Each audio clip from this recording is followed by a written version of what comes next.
Left leg squeeze, 20 minutes. Heavy bag workouts, round 2. Redone. Voiceover, graphics. Let's get it going. Work the double jab right away. We are definitely jumping directly into this workout. Throw that fun one around the heavy bag. Have some fun with this one, you guys. Go. Double jab. 1, 1. Double jab. 1. Get that right elbow in nice and tight. Around the heavy bag. Let's get into it. The timer's on your side.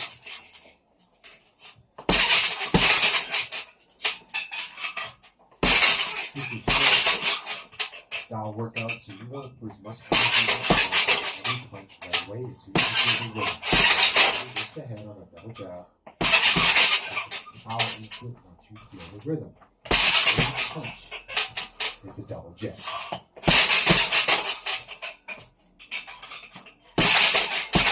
Workout, just like your hands go. If you're new to the channel, let your hands go. 1, 1.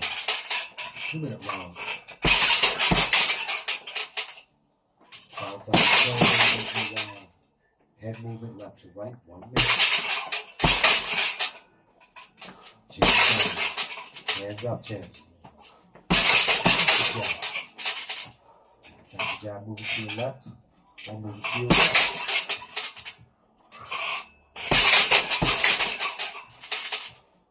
Working at around 70% effort if you're new.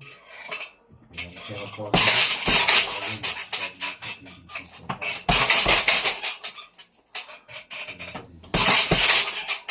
Less than 30, guys. You're working low. I know you're up there.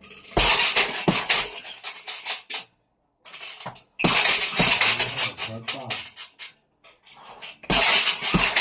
Tell you when to stop in 10 seconds.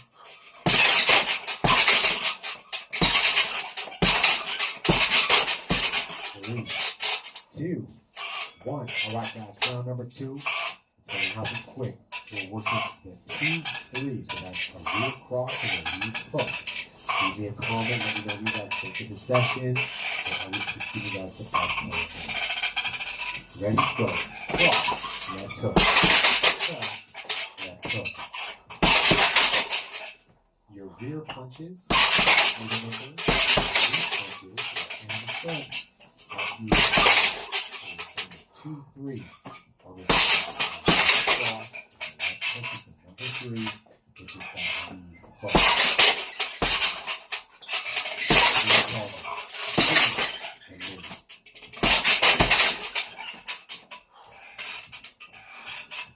How this combination works, you're going to think of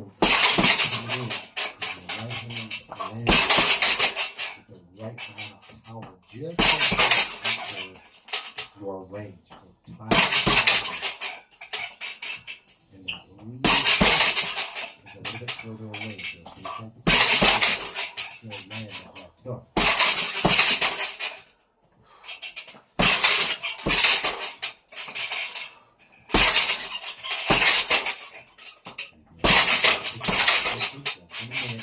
Step in with the step in.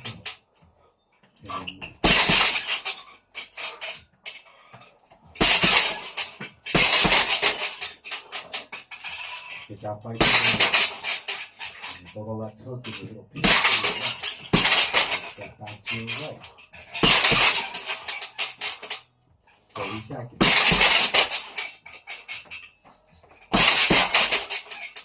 Really confident. 2, 3, right hand.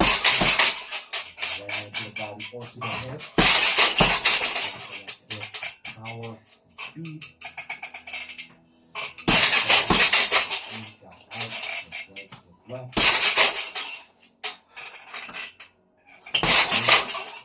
2, 1.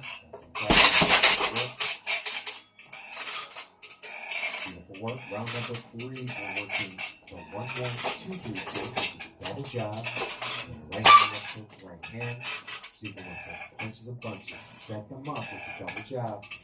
And then throw that 2, 3, 2 with power and speed. Set them up. 2, 3, 2.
one combo with multiple flavors, right?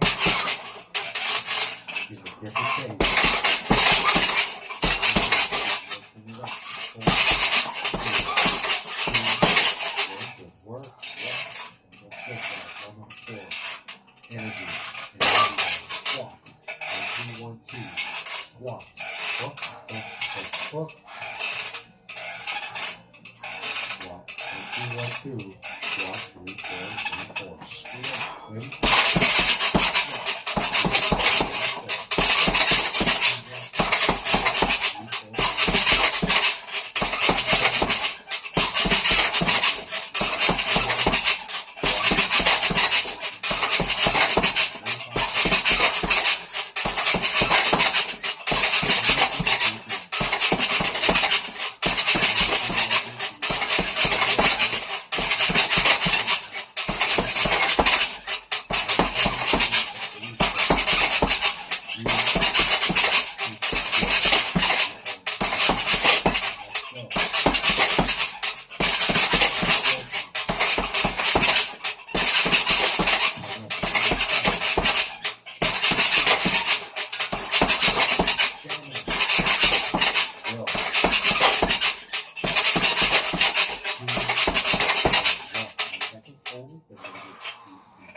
Same thing.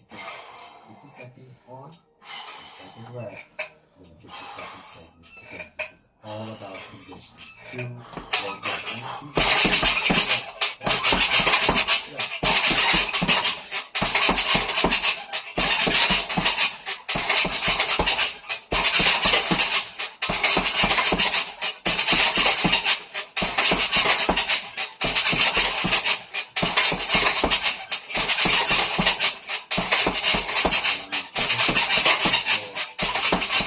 yeah.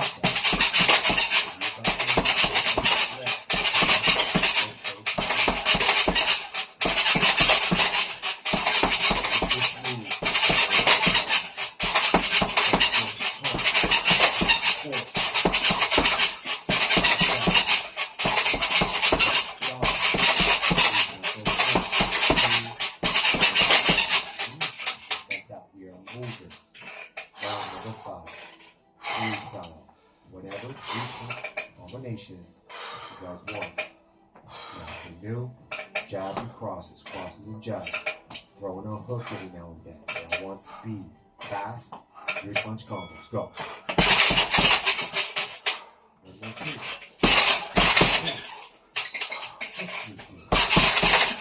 Cross, hook. Hook, cross, jab.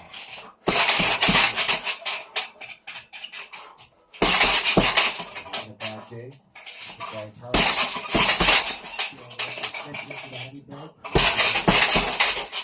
work the body.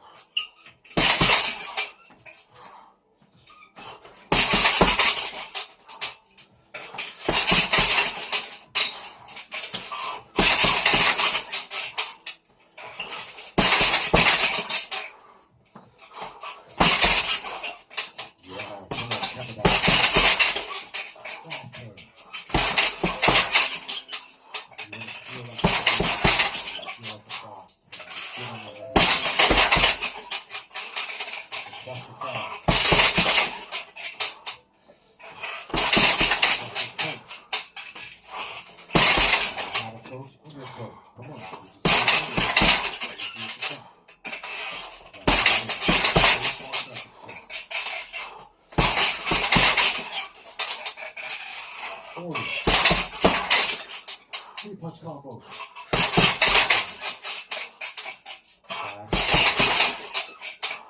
You got this.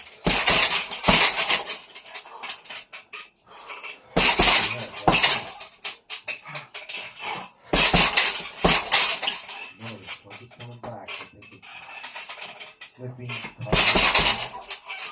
stepping in, stepping out. Out. Looking range. There you go. 3, 2, 1. Amazing.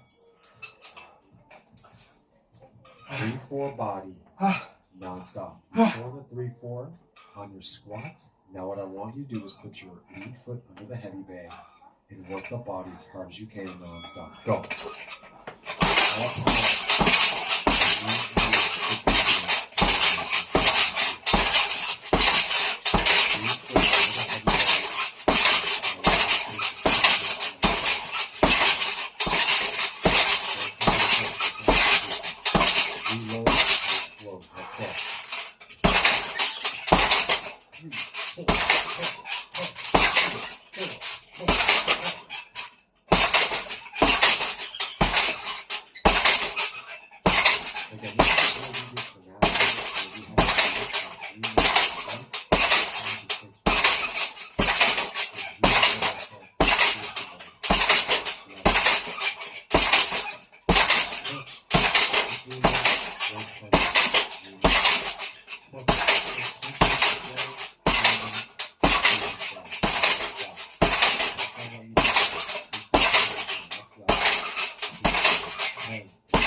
Really good set. Incredible round number 7. Punches and bunches for speed. And again, here, I want you to think about waking up your combination. It could be a 1-2, pause, 1-2, pause, 1-2. Or, if you're in the game, you know it. Ba-ba-ba-ba.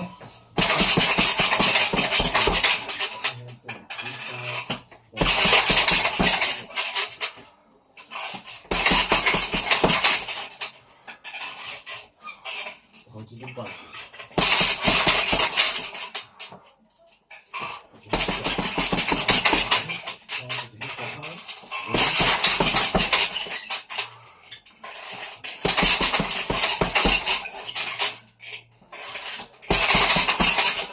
Stay inside at the hands go, or the outside at the hands go.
1, 2. Squat, 3, 4, 3, 4. Squat, 1, 2, 1, 2. Squat, 3, 4, 3, 4. Ready? Finish strong. Go.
It's the mental breaking point that you have to push it on.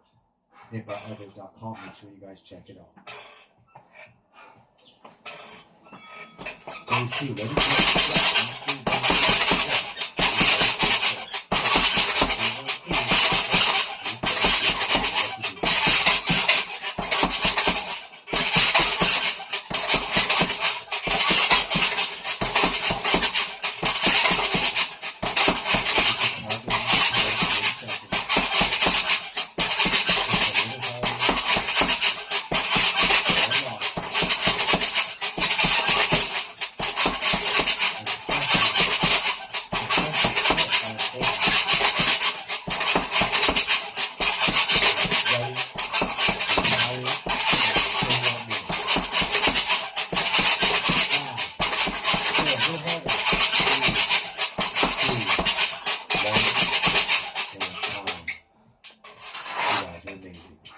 Make sure you subscribe to the channel. Please, guys, you gotta take that out.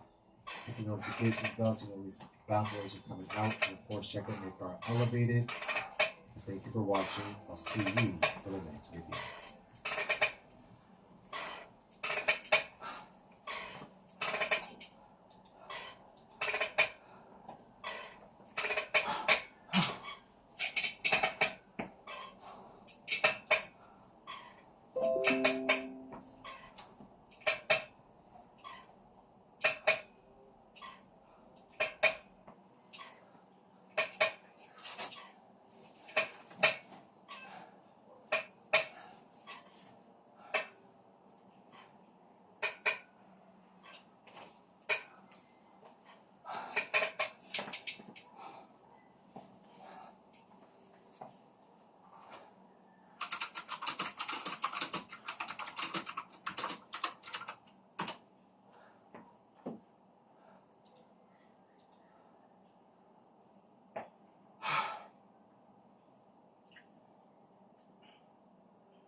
And although this video contains fleeting and non-graphic descriptions of the events, they are still highly disturbing.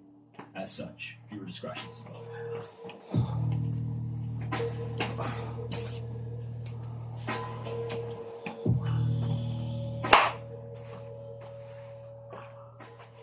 Buenos Aires is the capital city of Argentina and is a sprawling metropolis that houses over 15 million people. This makes it one of the most populous cities on Earth. The downtown area houses these people in a beautiful skyline. It doesn't necessarily have the tallest skyscrapers, but what makes it impressive anyway is that these buildings just seem to extend forever into the distance.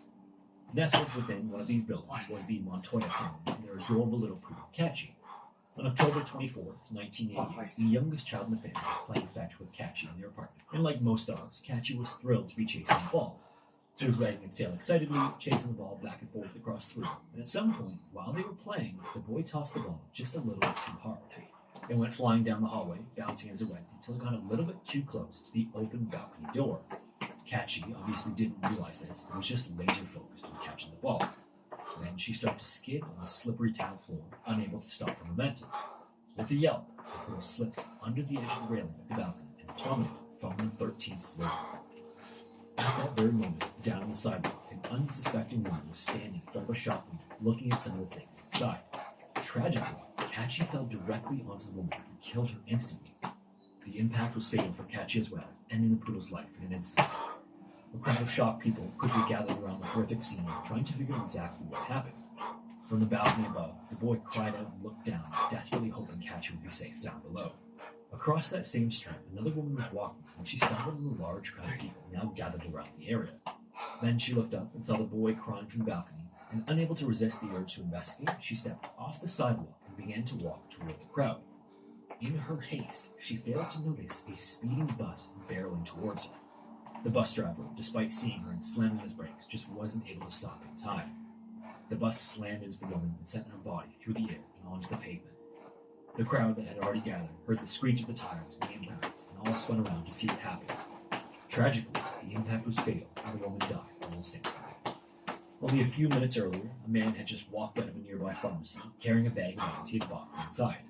Just after walking up, he watched as the woman was struck by Catchy falling from the window. He sat there in shock, almost in disbelief, and quietly muttered prayers under his breath. Then, even more horrifying, he watched as the woman was thrown through the air by the bus. This was too much for the man, as the shock of the events turned into a sharp pain in his chest. He began gasping for air and holding his chest as he fell down onto one knee. Concerned bystanders rushed to help the man and quickly called an ambulance, but again, tragically, by the time the man was being loaded into the ambulance, he had died of a massive heart attack. In just the span of a few minutes, 3 people and a dog all died in one of the most unlucky series of events to have ever occurred. All from something as innocent as a young boy playing fetch with his dog. Back in 1995, a man was living in a quiet neighborhood in the San Francisco East Bay with his wife of a few years and their 20-month-old daughter. They had a small 3-bedroom, 2-story house, and one of their second-floor bedrooms doubled as the man's home office. One quiet Saturday morning, the man was in his office playing Command and Conquer on his computer with his headphones on, oblivious to the sounds of the outside world. He'd probably been playing for an hour or so, when during one particularly quiet moment, he faintly heard his wife cry out downstairs. Knowing she was down there with their daughter, he pulled off his headphones to see if she needed help with anything. And until the day he takes his last breath, he'll never forget what he heard when he pulled them off. It was the voice of a man with a thick accent who was shouting for her to stop yelling or he would kill her and then assault her daughter. The man could also hear his daughter crying hysterically. After that, it was like some switch flipped inside the man and his higher brain just shut off. He wasn't making decisions, he was just acting. He doesn't even remember pulling the 45 from the lockbox on his desk. He just remembers walking down the stairs slowly, scared that he was going to see his wife dead when he reached the bottom. Instead, as he got to the bottom of the stairs, he saw his wife half naked, being assaulted by some burglar with a knife in his hand. The man didn't say a word to the guy, not while he was upstairs, not while he was coming down the stairs, and not when he walked into the room. His back was to the man, so he had no idea he was standing there. He was holding his knife in his right hand, so that was the arm he grabbed with his left when he pulled him off. The intruder spun away from his wife and him with a confused look on his face, and the man then shot him square in the chest at nearly point-blank range. His face went pale as he went down onto one knee, and then the man fired twice more. One hit his neck, and the second missed entirely. What happened next has always been a point of shame for the man. The only thought going through his head at that point was that he couldn't let his daughter watch this man die. Without even checking on his wife, he scooped his daughter up and walked out the front door. As he walked out to his driveway, he saw one of his neighbors standing there. The neighbor had heard the gunshots and came to check on the man's family. The neighbor, completely pale, when he saw the man walk out, and then he vaguely remembers asking him to hold his daughter and he wanted to check on his wife. The neighbor asked him if he had shot him. He told him, "No, I shot him. I was assaulted." What the man didn't realize at the time was that he had the guy's blood spray covering half his body, and that he looked like something out of a horror movie. He then handed the neighbor his daughter and his gun, and then he went back inside the house to help his wife. The police later gave the man some flack about the exact circumstances of the shooting, because one of the detectives told him that it was more like an execution than a defense. But in the end, they declined to pursue the charges. The man who attacked her turned out to be a guy with serious issues who had been previously convicted of 2 similar incidents, one of which was against a minor. Under California's then new 3 strikes law, he'd have been given prison for life if the man hadn't killed him. In the years following the incident, the man likes to think that he's recovered, but it certainly induced a few behavioral changes. To this day, for example, he can't wear headphones that block out background noise. Even after years of counseling, over-ear and noise-canceling headphones give him panic attacks because he can't hear what's happening around him. He also found out that the attack had been going on for nearly 10 minutes before he heard it, and that he'd actually told his wife 3 times his daughter was not when he finished with her. He was sitting 30 feet away and had no idea what was going on, and that fact has messed with him for years. His wife, on the other hand, is having a much worse time of it. In addition to 2 stab wounds to her shoulder and upper arm, and bruising and injuries from a forceful assault, she ended up having a mental break that took years to finally recover. For the first 6 months, she absolutely could not be in any room by herself. For more than a year, she couldn't leave the house by herself, and she never re-entered the house. For several years after, she'd break out in a sweat whenever she heard a man with a deep accent talking because she'd hear his voice again. And even now, decades later, she starts shaking if you try to talk to her about it. She's fine in every other sense, but even discussing it freaks her out. In the spring of 1990, 16-year-old Anita Jackson began attending high school in Charlestown, Maryland, which is just a few miles south of Washington, D.C. She had always struggled to keep up with her peers academically, but high school ended up being even more challenging than she expected. Like many teenagers her age, Anita had 1 or 2 love interests, but nothing too serious. However, despite not being in a relationship and being just 15 years old, after entering 10th grade, Anita found out that she was pregnant. While not uncommon, it's not exactly an ideal situation for any teenage girl to be in. This is especially true if they live in an area with notoriously bad public services. This would be a reoccurring issue not only in Anita's life, but her children's lives as well. It wasn't long until Anita dropped out of school to take care of her child and find a job to help provide for both of them. Then, after giving birth to her daughter Brittany, she began pursuing a career as a hairdresser. Despite these early struggles, Anita persevered and worked hard and did what she could to be a good mother to her daughter. Then, a few years after dropping out, in hopes of finding out who the father was of her daughter, she filed a paternity petition against a man from Waldorf, Maryland. That same year, she found out she was pregnant again and gave birth in 1997 to a girl named Tatiana. This